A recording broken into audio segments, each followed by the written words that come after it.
شما خوب هستین؟ سلام هستین؟ خدا حفظتون کنه شما. خدا حفظتون کنه. اومدید استقبال بچه هاتون.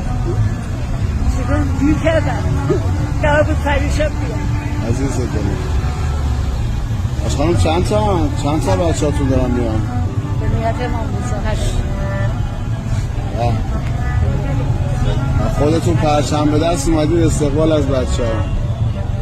پرچم انقلابی که نمیشه زدیم بزرگ. این بچه ها با این پرچم به یه جا رسید.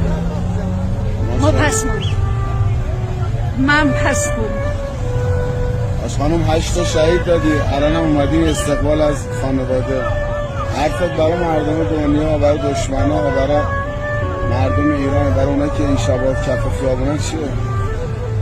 به قول سردار موسویمون میدان که با رزمنده هاست خیالمون راحت تخت اونا پای کار هست.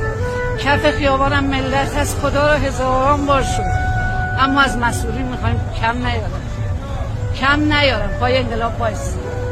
بیوگرافی یکی از شهیدای این بود. اسلام با قربانی نجات بود. این نجات اسلام با یه قربانی بود. ایشان خواسته بود من و فرزندانم رو جزو قربانی های راه اسلام قرار بده. این دعای من بود. حالا منو زبدر زدن اینا جلوتر رفتن.